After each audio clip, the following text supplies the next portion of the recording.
Hey there! Ready to fuel your mind in just minutes a day? Join me on Brain Boosts by Max16RN on YouTube for quick, powerful facts, tips, and ideas to keep your brain sharp, inspired, and informed. Hit that subscribe button and let's boost your brain together. Have you ever felt that little pull in your stomach right before you do something new? That slight hesitation, that whisper of doubt that says, maybe we should just stay where we are. It's a feeling we all know so well. It's the feeling of standing at the edge of your comfort zone, looking out into the unknown. This zone is a warm, familiar place. It's built from our habits, our routines, the things we know we can do well. It feels safe, predictable, secure. There are no surprises here. But while it's a beautiful place to visit, it's not a place where we can truly live if we want to grow. Nothing extraordinary ever happens when we play it safe every single day. The most wonderful, vibrant, and fulfilling experiences are almost always waiting just one step outside what we already know and what feels easy. Why is stepping out of our comfort zone so hard? It's not because you are weak or lack courage. It's because your brain is literally wired to protect you from change. For thousands of years, the human brain's primary job was survival.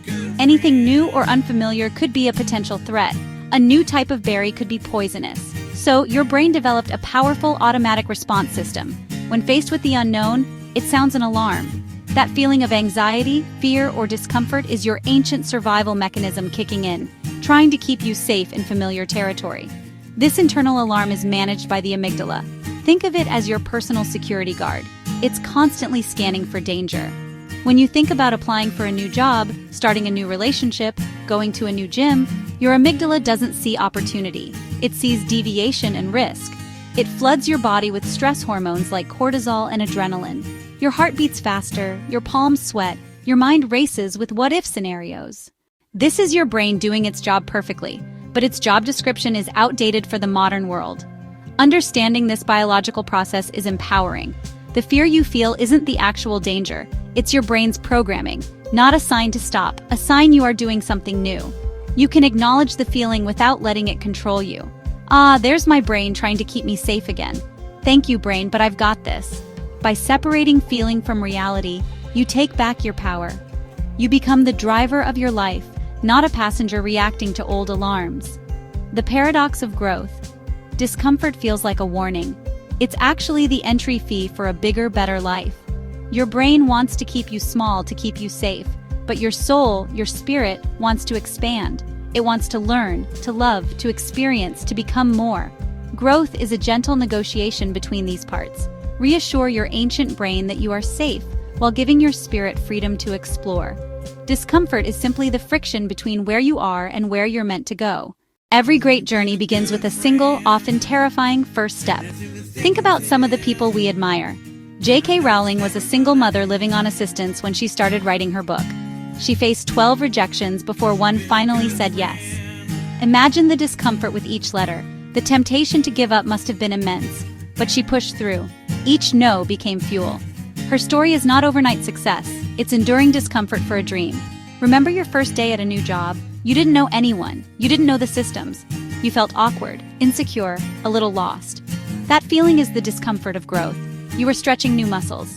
6 months later, you have friends, you know the routine, you feel confident. It didn't happen by magic. You showed up and pushed through the awkwardness. Learning anything new means wobbles and scrapes. Every wobble teaches balance. Every scrape teaches resilience. The joy is on the other side. Being a beginner is vulnerable and powerful. The moment you choose to learn, you choose growth, and you prove you're capable of more than you imagined. We often think of discomfort as a negative signal. We seek comfort in our food, our homes, and our relationships. But what if we reframed it? What if discomfort isn't a stop sign but a compass to your true north? A direction toward your greatest potential and most authentic self? That pang of uncertainty isn't a warning to turn back. It's a gateway to growth. Like lifting weights, the burn and strain are discomfort, but they're what creates strength. If you only lift what's easy, you don't grow. The same goes for your mind, your emotions, your skills. Learning, changing, facing fears, that burn means you're getting stronger.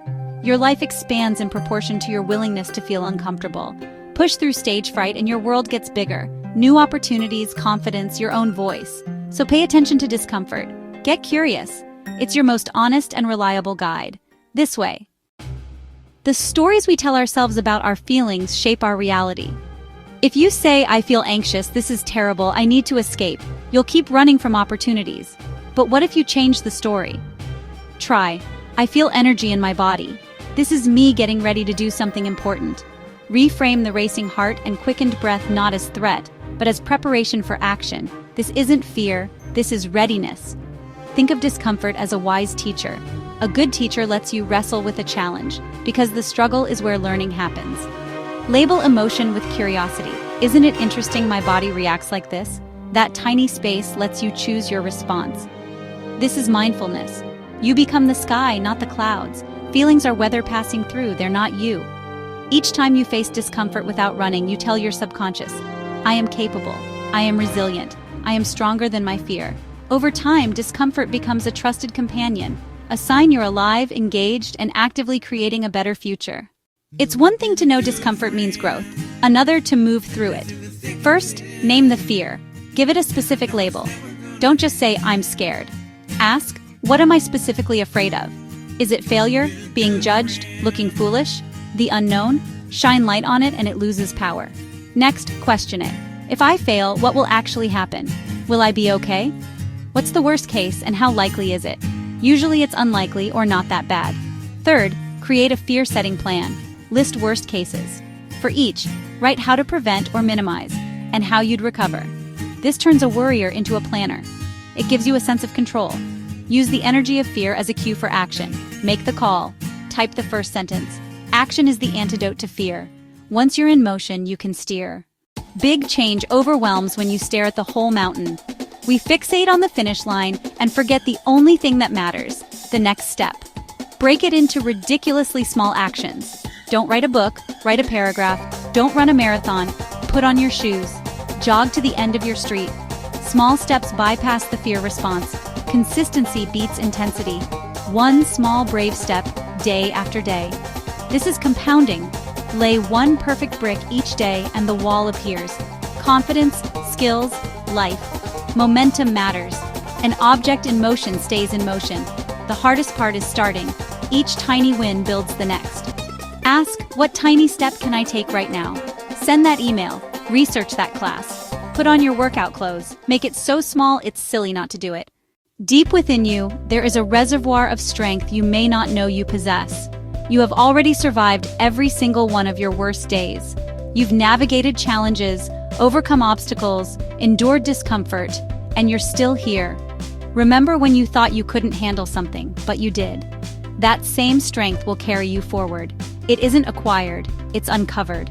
Like a muscle, resilience grows when you face challenges, not flee them. Use your breath. Inhale 4, hold 4, exhale 6. Repeat. Calm body, calm brain. Return to your quiet, strong center. You are not defined by your comfort zone, but by how you respond outside it. See every challenge not as a burden, but as a vote of confidence from the universe. I believe you are ready for this. I believe you are strong enough to handle this. And you are. You are built for this. You have what you need to face what's next. Every time you walk through the door of discomfort, you step into a new reality. On the other side of fear and challenge is a reward, sometimes external, often internal. The most profound reward is who you become, more confident, resilient, compassionate, certain you can handle life. Imagine your future. Who is that person? What are they capable of? What does their life look like? The path from today to that future is paved with moments of discomfort. By embracing it, you are running toward a beautiful future, one brave decision at a time.